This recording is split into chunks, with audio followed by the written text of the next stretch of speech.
Thanks everybody for joining this wonderful AI event about transforming purpose into performance, hosted by Foresight and Epic ERP. I'm going to kick off and jump straight into it.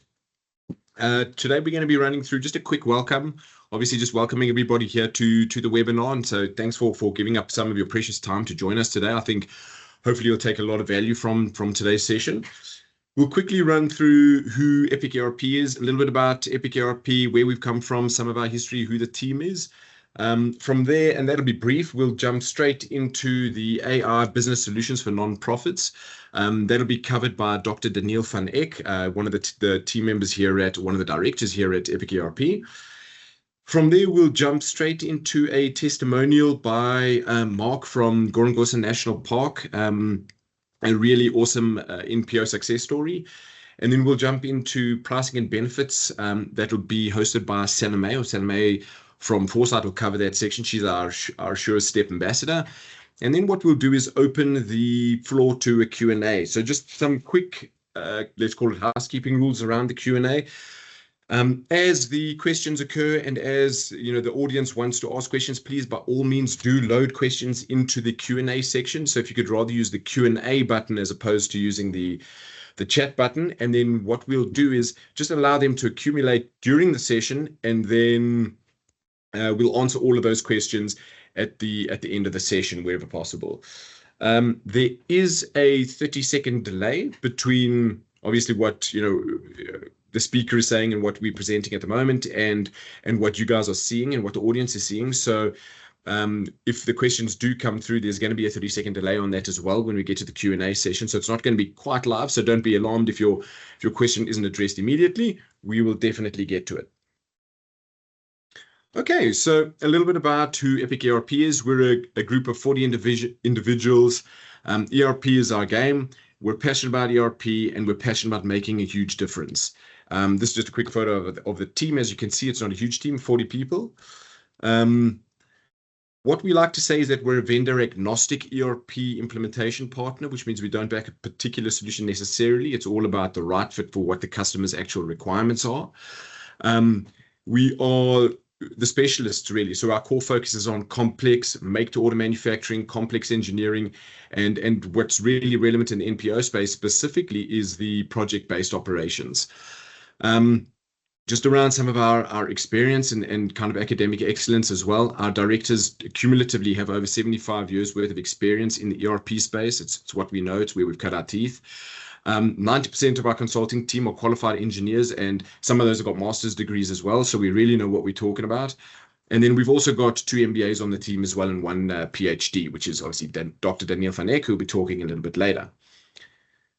A little bit about our geo footprint. So our current footprint at the moment includes obviously South Africa. That's where the company is based. But we've also got sites in Zimbabwe, Mozambique, Zambia, Kenya, Dubai, as well as the US. We also have highlighted Mauritius there as well. Not only do we have sites there, but it's also an area of particular strategic focus for us at the moment. And then outside of that, we've got a very strategic focus on Morocco, Egypt, and of course, Ghana. I mentioned a little earlier some of the directors. So the 3 directors, Peter Lotz, starting with Peter Lotz there, the man in the front. Peter has been actively involved in implementation for years now and is the head of the technical team, and has also achieved a chemical engineering degree. Dr. Daniel van Eck, who's basically the wunderkind in the office. He's achieved a doctorate, and he's been developing software since he was 16. He'll be talking a little bit later. And then Stuart, our MD, who has vast experience in the ERP space. He's been doing this for many, many years now, and there's no one better to talk ERP than him. When we talk about successful ERP implementations, we need to talk to the numbers. We need to get straight to it. So we let the numbers talk for themselves, generally speaking. Some of the impacts that we've made on the customers that we have been working with: Holotrade, reduced time to complete client orders from 3 days to 15 minutes. Agriplas reduced manufacturing lead times by as much as 76%. And then Zippy Labels reduced month end from 14 days to 3 days. So some of the top level big impacts that Epic ERP has made in the industry. Talking to industries, the primary industries that we focus on, farm to fork and of course social enterprise. On the left hand side there, we've got the GRP or Gorongosa restoration projects logo there, or the national parks logo there. There's an indication, and again we'll be handing over to Mark a little bit later to talk through some of the good work that's been happening there. Mustec on the complex supply chain and services side. Manufacturing is a key vertical for us, a key focus for us. A lot of the history for Epic ERP is in the manufacturing space. It's an area we know very well. Specifically in the plastics and rubber, we've got customers like Truco in that area. Then A&D and high tech, Milcor being in the aeronautics and defense space specifically. And then biotech with customers like Watchmaker, and they're making a massive impact on cancer research, and they're doing some absolutely phenomenal work down there and really kind of pushing boundaries on what's possible there. But just a quick deep dive into some of the customers that we have been working with. I'm sure the audience here today will probably notice a few of these logos. I'd like to draw specific attention to, of course, again, the Gorongosa National Park, as well as Good Nature Agro, which are NPOs that we've been doing really awesome work for. But again, you can see that there's a broad array of different customers, different logos here, right away from complex supply chain. So sorry, as I was saying, so there should be a few logos here that the audience is probably fairly familiar with. Again, just specific attention to be drawn to Good Nature Agro, as well as Gorongosa National Park on the NPO side. But again, I think this slide really just talks to the kind of diverse industry experience we've got, right away from complex supply chain through to rubber manufacturers, through to the hospitality industry, and then again on the professional service side with customers like African Unity in the insurance space. Okay, with that being said, what I'm going to do, there was a quick intro to Epic ERP, but I'm going to hand over to Dr. Daniel van Eck, who's going to be running us through AI business solutions for NPOs. Good morning. I asked Copilot to give me some ideas on how to improve performance of non-profit organizations. And it said, step one is to stop being a non-profit. But jokes aside, or maybe half jokes, non-profits are obviously different in several ways, and that impacts how you can take advantage of AI. Instead of chasing profits, you can pursue more idealistic goals, assuming they match those of the donors, or you can find the right donors. Money comes from grants and donations instead of sales and investment, and the reporting requirements are very different to traditional companies. You have to prove what work you're doing, whereas a lot of private companies, most of them, can choose how they spend and have very little accountability other than the final summarized results, which everybody sees. You guys are often operating with limited resources, even when there's huge donations or grants that are involved, there may be a very small percentage or even nothing allocated to operating costs, which can make it very challenging. So AI business solutions are positioned to be able to support all of these differences that you guys have. Yeah, there we go. First, I want to have a look at AI adoption. So there's quite a few academic models that help us understand how technologies are adopted, and AI is one of them. And in general, humans use models, and I'm one of them. Humans use models to create a map of the world around them and to help them understand what's going on. And that happens all over the show, and it happens in business, it happens in academia. So here are just 4 of the models that academics use to understand adoption, and including AI adoption. Then we don't have to go into detail on these. It's just interesting that a lot of them have overlapping constructs. So like if you look top left and top right, the yellow, both of them are basically saying how easy is this to use? I'm sorry, how useful is it? And then if you look at the orange ones, both of them are saying how easy it is to use. The green ones are talking about the person's attitude, the user. And then the blue ones are talking about purple ones are talking about their intention. So overall, just wanted to show that there are different ways of understanding it, but we will look at it differently here. So I thought it would be quite amusing to try and understand it from a point of view of looking at a common model that everybody understands, which is the 5 stages of grief model from Elizabeth Kubler-Ross. And most people understand this because they've heard it at some point, and it's stages that people go through if they're grieving something. So, for example, if you lose a loved one, so I wanted to try and understand AI and how people are adopting it or not adopting it in terms of this model. So if you look at denial, which is refusing to believe that the loss is real, the AI equivalent is that it's just hype. Don't worry, it won't really change the way that we work. In terms of anger, it's frustration and resentment. So for AI, this is unfair. AI is taking jobs and ruining industries. On the bargaining side, where you try and negotiate or reverse or soften the loss, for AI, we'll use AI only in limited control ways just to tick the box. And then for depression, which is reasonably obvious, for AI, it would be we're too far behind now. AI has already changed everything and we can't catch up. And then finally, acceptance, which is coming to terms with the lost and adjusting to the new reality. In terms of AI, it would be AI is here to stay. Let's figure out how to use it productively. So organizations can embrace AI strategically and rethinking processes and business models, and people learn to work with AI, leveraging it as a tool instead of fearing it as a threat. It enables us to do more with the same people and resources, very important for nonprofits, and to take away the boring, repetitive admin. Very few humans enjoy mindless, repetitive tasks. We use AI to do those. We should use AI to do those, and then find more challenging and stimulating roles for staff and communities. So where are you in this model? Another model that helps us is maturity model. So this is a technology maturity model, a generic one. And this helps us understand for any new transformational technology, and that could be electricity, computers, internet, anything that really changed the way we work and caused job losses and caused new jobs, etc. So if we take this in terms of AI maturity, the first one on the left, AI sounds interesting, but it's not for us. We focus on people, not technology. This would be from a nonprofit point of view. Then the next one, experimentation. It would be where you use AI-powered donor analytics, grant writing assistants, or chatbots for basic FAQs, grant-funded or supported by a tech partner. And then operational adoption. You use AI tools for day-to-day automated reporting, volunteer scheduling, donation tracking, or beneficiary needs analysis. And then strategic integration, where you redefine the mission. You use predictive analytics for social impact, personalized engagement with donors, or AI-driven resource allocation for aid distribution. And leadership at this point sets the AI policy and governance. And then the final one, transformation, AI becomes part of the DNA of the nonprofit, just like email or accounting systems.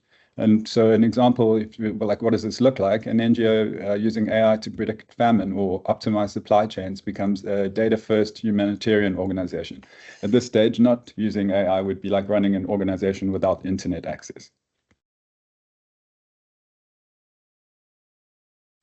We propose a slightly more simplified view right now. So it's based on the adoption model, but we're calling it an implementation model. To make it simpler, we say that you should walk before you run. So we're proposing various stages of adoption, like any of these other technologies. And by the way, these transformational technologies, electricity, computer, and internet, the one difference between them and AI is that none of them were potentially more intelligent than you, and none of them could potentially try to take over the world. That's a fun thought. So stage 4 is the fun one, where we start thinking about very cool. In terms of narrow AI, it could be like using, in a game park, you'd have AI finding animals based on sightings that people report. And then it could look at the location, the time of day, the time of year, the temperature, and then using that in a model, it could predict with reasonable accuracy whether there would be animals in a particular location or where to go to look for them. Another one is using sound signatures recorded outside to detect people cutting down trees illegally, or to detect poachers, also based on their sound signatures or some video patterns if those are available. Another narrow AI example is in cancer would be like mole mapping or looking at blood test trends and creating models for those. Another one is in communities, would be looking at aerial footage to find areas of concern where you might be able to see that vegetation has shrunk or everything's turning brown, not green anymore. Any clues, but those are just rules that I came up with now, but AI would be able to come up with much better internal rules which would notice that there's a problem way before humans were looking at an image. And then you could have an AI chat with donors. So you could allow donors to ask questions about how the programs are going, and you could do that in any language.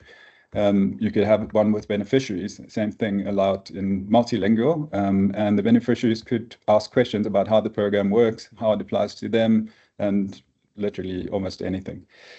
Both of these have very important safety concerns. If you are going to go to that side, you really need to make sure. There have been some instances where people have just implemented chatbots and haven't put all the guardrails in place. You need to make sure that it's not going to do anything it's not supposed to, like tell someone that they should kill themselves. And so you have things that you could train the AI to pick up if there's an issue and then bring a human into the loop. It's really important. And then in terms of data, there are ways to secure your data because you want to make sure that the data inside your organization doesn't go outside. But there are various ways to do this, and Microsoft has some really cool solutions for that, like Purview. Okay, but for this presentation, we only have time to look at stage 1 and 2.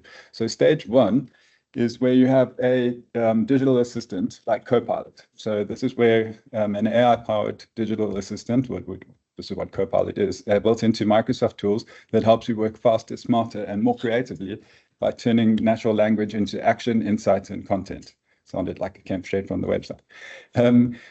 Stage 2 takes this a step further with AI-powered ERP, so like Business Central or Finance or Dynamics Finance and Supply Chain Management. Being able to ask questions real time, which take your ERP data into account, and creating agents to automate tasks. So let's go on to stage 1 is the first 3 icons, and stage 2 would be the fourth one. So in the first one, examples are Copilot drafts, donor reports or proposals, having multilingual communications with donors. In stage 2, you get something called retrieval augmented generation, where you get your own ERP data accessible to your AI and incorporated in the results that you get. So to try and make it real, I've just taken a couple of examples here. So this is how it would actually look. So you could use Copilot in work to draft a grant application, and I'll let you read what you're going to ask Copilot there. I hate it when people read things to me. And you can see how that could be very useful to shorten time, where it could go back and look at last year's report and then build something based on that and based on your own data. And then here's an example of using it in Teams or Word to review policies. So yeah, again, you can read the prompt yourself. This is what you would ask Copilot. And that's something that an AI assistant like Copilot is really, really good at, is being able to take large amounts of data and summarize it quickly in a format that you need. Here's an example for Copilot using Outlook Dynamics and Dynamics 365. So this would be stage 2. And this could be like creating thank you emails and fundraising messages, but using the data in your ERP, which is based on the donors. And you know how much they spent. So here the prompt is asking only to create letters for those who contributed more than 10,000 Rand last month. Huge time saver. So using Copilot in PowerPoint, you could design a polished donor presentation by using data in the ERP again. And here's the prompt that you would use. You can see that you can tell it to base it on outcomes by region because you have that data already, and then create a donor-ready PowerPoint deck. Okay, this is a overly complicated slide with text that's probably too small to read, but it does show how many parts of Business Central, one of Microsoft AI-powered ERPs, are integrated with Copilot AI. And it's integrated all over the show. So this is just specific places that there's deep integration, but it's integrated a lot more than that, actually. So here are, I'm going to just play you 2 short videos to give you an idea of what it actually looks like instead of me just trying to describe it. Microsoft Dynamics 365 Business Central has powerful built-in capabilities to analyze and report on data. But finding the insights you need takes time. Copilot simplifies analysis by transforming raw data into insightful summaries using next-generation AI. Just describe what you need, and Copilot creates totals, pivots, and filters to help you find the information you're looking for. Now you can easily explore trends and outliers without ever leaving Business Central. And it's available for most Business Central data, even your customizations, so everyone in your organization can get to insights faster. Make data-driven decisions that propel your business forward with Copilot in Business Central.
Make sure that you embrace AI. Don't get left behind. The easiest, like we said, is to start with digital assistants like Copilot for productivity, and then you can move on to business assistant. But when you do, make sure that yours is AI powered. Cool. Okay, so hopefully that gave you some insight into how we can use Copilot or at least AI in nonprofits, and yeah, it gave you a little bit of a look at it as well to make it a bit more real. But next up, I'd like to introduce Mark Summers, and from Gorongosa. He's a South African chartered accountant with a distinguished career in executive leadership, finance, and governance across Africa. Mark has co-founded companies and successfully taken them public on both the London and Johannesburg stock exchanges. He's well known for leading organizations through change and growth, streamlining systems, and mentoring the next generation of leaders. So over to Mark. Thank you, Dan, and bom dia from central Mozambique. Thank you for the opportunity to give you a bit of background on Gorongosa, exactly what we do, how we structure the need for a new ERP, and then obviously the interaction with the Epic ERP team. I just want to share. Excuse me a second. I just want to share my presentation quickly. It's not a long presentation. It's mainly just a bit of background and just to give a bit of context.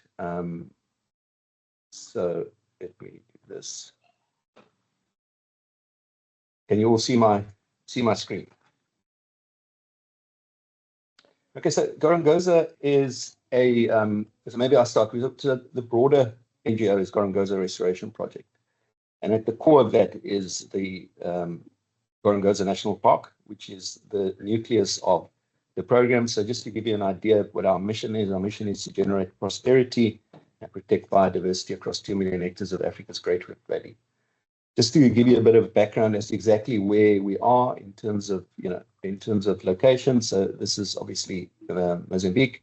This is the city of Beira, the port city of Beira. That's where I'm based. And the park is approximately 120 kilometers northwest of Beira. So, there's Beira on this map. This is the Gorongosa National Park. So in terms of the Gorongosa Restoration Project, we actually look after a sustainable development zone or a buffer zone, which is around the park. And just in terms of size, this park is 4,000 square kilometers in size. It's about a fifth of the size of Kruger National Park. So it's a big park. It's one of the big ones in Mozambique, but it's not the biggest. They're bigger than this, but it is a fairly sizable property. If you take into account the sustainable development zone, that's about 6,000 square kilometers. We're looking after about 10,000 square kilometers, and there's another conservancy there that we are busy incorporating into the park. So with all of this in, we're probably looking after about 15,000 square kilometers of land. We're the biggest employer in the province of Sofala. We look after about 600,000 local inhabitants in this buffer zone around the park. We look after 10,000 farmers. We supply them with food inputs and crop inputs, and we buy their production off them. And in a for-profit business, so we have some for-profit businesses, obviously, that generate profits, and then we plow it back in. We've also got tourism here. We have 2 very high-end lodges within the park. And in this buffer zone, we look after about 100,000 kids in primary schools and in high schools. So it's quite a big organization. It's a complex organization. Just in terms of the park, so this park was ravaged by a civil war when the founder of this NGO got to the park in 2004. There was less than 1,000 animals in the park. We did every year we do an extensive game count. It takes about 12 days to do, and we only count about a third of the park. But based on that assessment we did at the end of last year, it's estimated that we have in the region of about 120,000 animals, 130,000 animals, sorry. So, it's an amazing restoration project. It's probably one of the biggest natural animal rehabilitation projects ever conducted, and it's proving hugely successful. We're sitting with approximately 70,000 water buckets, quite a spectacular site. Just in terms of GRP, it's structured. So our budget is about $36 million a year. We have in excess of 1,700 staff that are spread across various departments. So, the ones in the yellow are actually within the park, and the other ones are outside. Obviously, I mentioned human development, which includes health, medical, education, etc. We look after agri, the 10,000 farmers. We look after infrastructure development, and then obviously all these various components. And then we have the for-profit companies, which I've already spoken about. The tourism business is the one on the left, and the middle one is the middle one is our tourism business, and the one on the left is our agri business, and the one on the right is actually a forestry concession business that we have. I just want to quickly, and I'm going to jump a bit ahead, but just in terms of what Daniel said earlier, this is just an idea of what AI did for us in terms of our dashboards. This is an interactive dashboard that you can actually interact with the data that's in Microsoft Dynamics. We haven't gone live yet, but this is just an example of what could be done, and it is quite powerful. We use AI to do complex DAX calculations, which are way above my head, but we do it. It assists in dashboards, etc. So just a bit of that. I'll get into a bit more detail when I talk about the need for an ERP. So why a new ERP? We have a legacy system. We have an old Portuguese legacy system, which was it's all stuck together. It was an accounting package that had a procurement package slapped on top of it, which wasn't integrated. It wasn't talking to each other. We have a team of about 15 procurement officers. We have a huge logistics business. You can just imagine having to move product in a 6,000 square kilometer buffer zone. So we have 13 departments, which are broken down into 70 sectors. And then those 70 sectors are involved in 250 plus projects. So you can just imagine how this thing cascades. The old Primavera, the Portuguese accounting system we used, could not manage that. They were looking at managing it with cost centers, and they had in excess of 700 cost centers managing that. With Dynamics, we've come down to 250 cost centers, which we call projects. So we're doing a project management module, which is great. The reporting we do in Power BI, so it assists us hugely. I suppose the biggest game changer for us is actually on the supply chain side. We need an integrated supply chain solution. Microsoft Dynamics gives us that. The whole process is just streamlined. Our previous system, every single item, every single service, every single project item, from a toilet roll to cement to cars or whatever, used to go into the inventory system.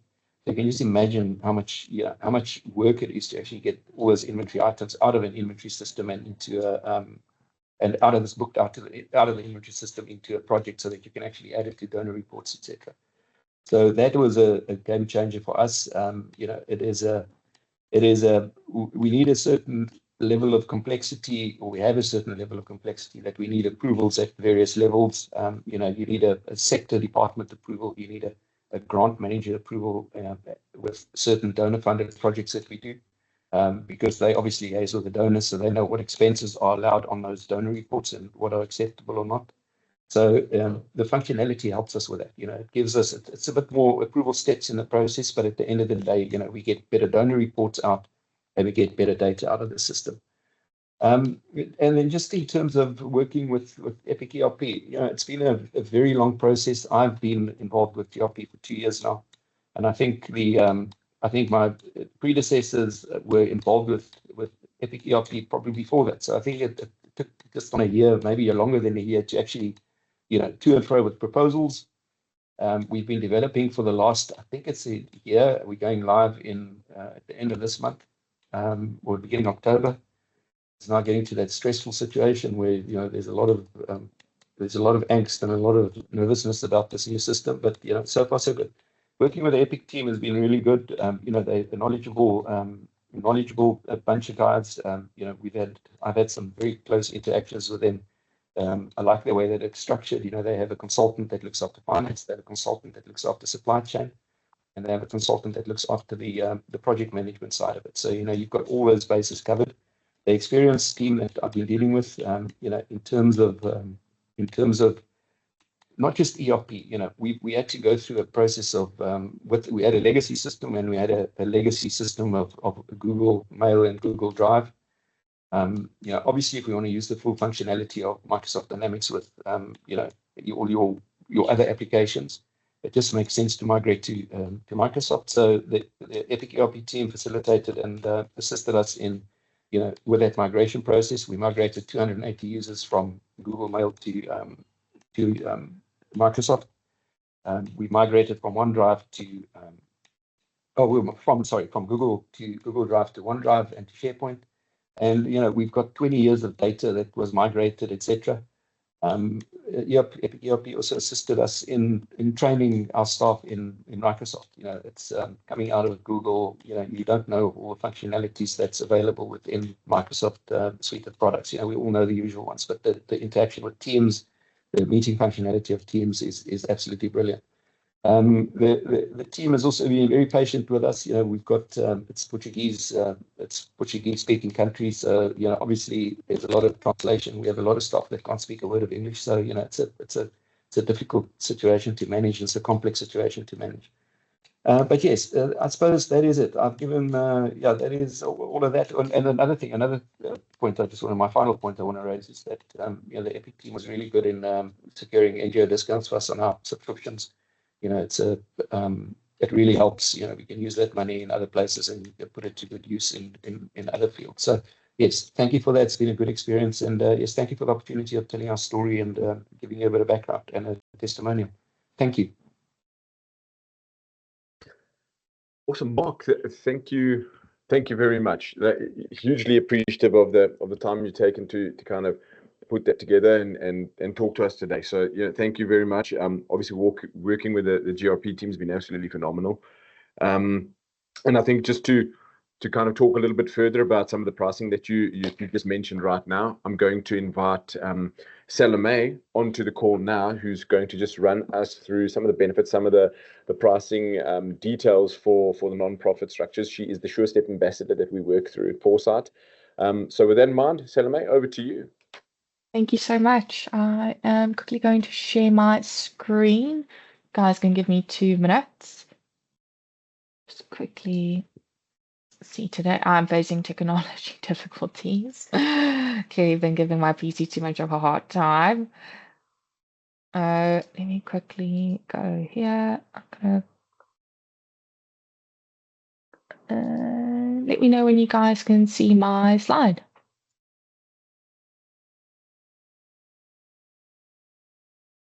Yes, we can see him. Thank you so much. So thank you everyone for that great overview of how these solutions are applied on the ground. Good morning, everyone. My name is Salome Gower, and I'm the Microsoft SureStep ambassador focused on charities and K-12 education, representing Foresight Dynamics Africa, a Microsoft indirect provider. At Foresight, we work alongside C-Spoon direct resellers like Epic ERP to ensure that nonprofits and schools don't just get licenses, but the right solutions at the right value, tailored to their needs.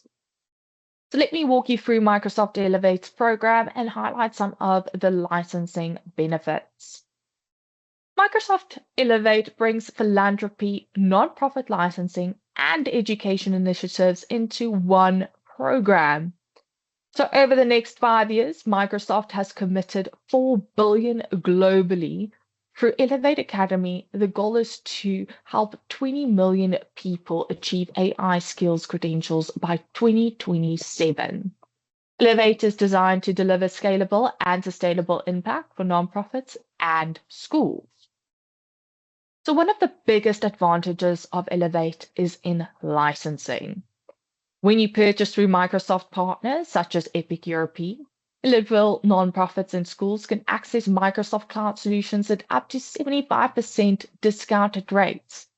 And here's the key benefit. Nonprofits can also receive 300 Microsoft Business Basic licenses at zero cost.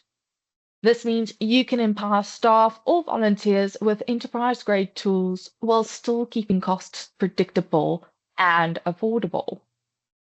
In education, Microsoft uses the 140 licensing ratio. For every paid-for faculty license, up to 40 student licenses are included at no additional cost. That makes licensing extremely cost-effective for schools, especially with the discounted Microsoft A3 and A5 plans. We're also investing in initiatives like the Hour of AI with code.org, plus 20% in optimization services, ensuring schools are equipped for safe AI-driven learning.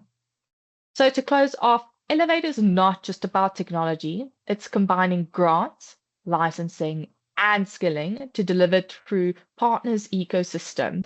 So to create real and lasting change. Working with Microsoft partners like Epic ERP ensures these solutions aren't just accessible, but practical, affordable, and tailored to your needs. With that said, I'd like to thank you all for your time. We'll now move back into our Q&A set, and I'll hand back to Nick, who will moderate the discussion. Thank you. All righty, yes. Thank you very much for that, Salome. Yeah, as Salome just rightly mentioned, we will start the Q&A session now. I have just opened up while we wait for some of those questions to come through. What I'll do is just walk you through some of the practical aspects around some of the licensing options for nonprofits and just Microsoft in general. So there are two different ways of licensing it. So the customer or the nonprofit or the company has essentially two options. The first one is a month-to-month option.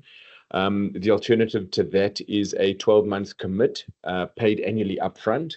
The 12-month commit option does come with essentially a 20% discount. So there's a 20% uplift if you prefer the monthly option, which then obviously gives you the ability to cancel with as short as a 30-day notice period. Whereas the annual commit, obviously, it's kind of in the name. It's a commitment for a full year. And then toward the end of that period, obviously, the customer will then be reminded to renew. So just to kind of give the audience a little bit of clarity on what that kind of looks like. Again, and Salome definitely did touch on it. Some of the discounts on offer up to 70% for nonprofit organizations, which makes a massive difference. And again, just going back to what Mark said, being able to channel those kind of funds to where it's needed most is really absolutely fantastic, and one of the benefits that we've seen in the broader ERP industry. Having worked with a few different vendors, Microsoft really are the pioneers in this nonprofit space, and I think the discounts and pricing options that they put on the table are absolutely amazing. All righty, so I'm just checking back to the question board. I don't see any questions that have come through yet. So I'm hoping that means that we've managed to tick all the boxes, and there aren't any questions because we've answered them all in our session so far. So I'll probably just give it another couple of minutes here just to see if anything's filtered through. Okay, lovely. So the first one here, and I think I'll front this one as well. So how can a small school NGO get started? What is the first step? Directly after this, what we'll do is we'll share contact details. So typically speaking, one of the sales engagement team members from the Epic ERP team will reach out. We'll set up a quick intro call, run through what your requirements are, get an understanding of exactly what it is that you guys are trying to achieve, the scale of the operation, how many licenses you would need, what the breakdown of the configuration is. Are we looking at a full ERP solution? Are we looking at just a modern work solution? So in other words, just an office type application, and then put together an indication of what that costing would look like, both from an implementation standpoint as well as a licensing cost perspective. And then kind of see that that fits within your budget expectation, and then move the project forward from there. That's question one. Please feel free, if you've got any kind of add-on questions from that, to just get back into the chat, and we'll kind of get back to that. The next question: does the non-profit discount also apply to Dynamics 365 solutions like finance and supply chain? Yes, it absolutely does. I can say that definitively. Of course, some of the work that we've been doing with the Gorongosa National Park, in fact, includes the finance and supply chain options, or license config. So definitely, yes, it does include that. The next question: could you please talk about the Microsoft Elevate program? Salome, you're still on the call there. I'll throw that one to you there to give a little bit more information around Microsoft, the Elevate program itself. So talking about the Microsoft Elevate program, so as of September, Microsoft decided to merge education and nonprofit into one single program, because we realized that, both communities can benefit from Microsoft, and it just makes sense to combine both in listings of the granted licenses. When I say granted, I mean the free licenses, and pointing back to the 140 ratio. For every paid for faculty license, 40 students can get licenses for free. So just speaking on that, and then also why Microsoft Elevate, they have decided to add additional funds to specifically that initiative in skilling up students as well as NGOs, with around, as I mentioned, 20 billion donations in pushing that initiative, to ensure that, like, by 2027, most NPOs, as well as in the education sector, think about schools, how important it is for children to get a head start with AI, since AI is our future. It is extremely important. So if they can get skilled up by 2025, that is the ideal world that we would be living in. I can't imagine a school not having a co-pilot license per student to practice. It's like teaching high school kids on how to use Word or Excel or PowerPoint. Copilot is just the additional add here. You cannot not specialize in Copilot AI specifically anymore. But yeah, that's it from my side. Lovely, thanks, Salome. I think one more question here that I think is also best answered by you: is the 300 free Microsoft 365 business basic licenses offer available to all nonprofits, or only certain ones? So maybe I think just around the qualification side of things, maybe you want to answer that as well, Salome. Yeah, around the qualification side, you would need to, so all nonprofits, yes, do qualify for the 300 business basic licenses at zero cost. However, you would first need to go through a C-SPRINT reseller such as Epic ERP to ensure that you're fully vetted by Microsoft as an NGO with Microsoft to qualify for those 300 business basic licenses. And the vetting process is quite simple. I believe Epic ERP is the right partner to take you through those steps hand by hand, and it usually your profile will be vetted within, to just manage expectations, 2 weeks. So if you haven't already gone through those vetting stages, please reach out to Epic ERP, and they'll gladly take you through those steps. Lovely, thank you, Salome. And then we've also got a question here around the support offered by the implementation partner after go live. So I think that's a brilliant question. It's a very good question. So Epic ERP, of course, we do the full implementation, and we towards the business end on the restoration project with Mark's team at the moment. But having said that, yeah, we offer full implementation services, and then yes, definitely after the system goes live, there's an area or a period of sort of what we might call high care. And that's obviously some very close hand holding to make sure that the users have the comfort to use the system completely. We walk through kind of the month end with the customer. We make sure that the support is there, that the customer can just pick up the phone or drop us an email, or could even be on site to support the process once the site has gone live. So yes, Epic definitely does offer it's a hands-on support post go live to make sure that the users are getting the absolute maximum from the system. I'm just going through some more of the questions.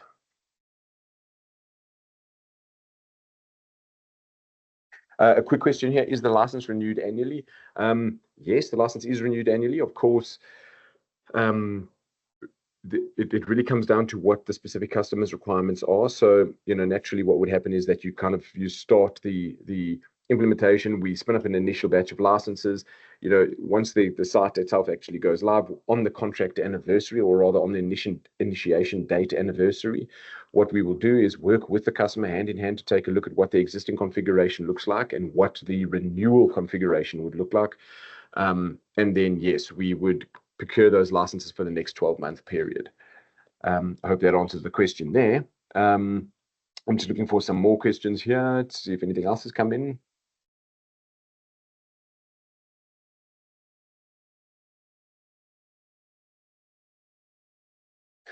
Another very good question that has come in here. Salome, I'm going to throw this one to you as well. Just around the Copilot functionality that comes with Microsoft. So maybe just kind of give a little bit of an understanding around what is available from a Copilot perspective that comes bundled in with the finance and operation licenses, for example, or with ERP licenses, and what that kind of landscape looks like. So if you look at Copilot and how well it integrates with with Business Central, which is added at no additional cost, might I add, which is a phenomenal perk of purchasing Business Central. It assists, so it can identify future bottlenecks, but not only that, it can also, let's say, having a nonprofit, you still need to pay your staff, correct? So with that being said, it can automate all your billing, your invoicing and payroll systems. Meaning, and also let's say you want to manage your grants and you realize, okay, cool, there's it can forecast grant dropping or grant increasing with time. Automatically, it posts actually this beautiful graph that you can hover over with your mouse, and it can say, okay, in September, expect a drop in grants because it's forecasting from the previous year or the previous months. It can manage, let's say you received I'm sure as a nonprofit, and this is one of the things that nonprofits say to me often, they receive an abundance of emails. So with Business Central, everything is combined within one platform, meaning Copilot is also integrated there. It can summarize all your emails for you and make it easy for you to catch up on those emails to ensure that you don't miss important emails coming from entities wishing to donate grants to your organization. So those are one of the key important factors. And not only that, if you want to request grants from specific organizations and you may not know where to start or how to populate that draft to the donor, it can assist you with that as well within simple tasks. From it's no longer Excel spreadsheets that you'll be working on. It will be straight from Power BI into Business Central, showing you the real-time graphs of your donations and how they are being utilized to the second and to the cent. Awesome. Cool. Thank you very much for that, Salome. All right, so I've just gone through some of the questions. I think through all of the questions here, there's nothing else additionally that I can see. Nothing else is coming through at the moment. And I see that we are just about on time. So I think then I will just move to closing now. So everybody, to the audience, thank you very much. To the speakers that came through today and helped us get this one across the line. Thank you very much to Mark and the team, to Foresight.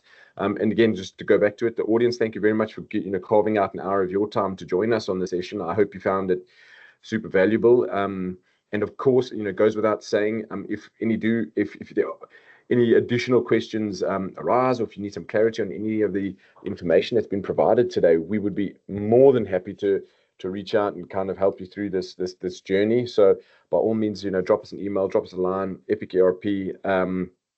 It's something that we love to answer those questions. So yeah, I think any questions, anything that comes up, or if there's any assistance there where you think we can help you, please do reach out. And then, yeah, again, just, thank you from Epic and the Foresight team. It's been lovely having you all, and have a great day further. Thanks so much, Nick. Thank you so much, Mark. Thank you, Dr. guys. Cornel. Thank you. Bye-bye. Bye.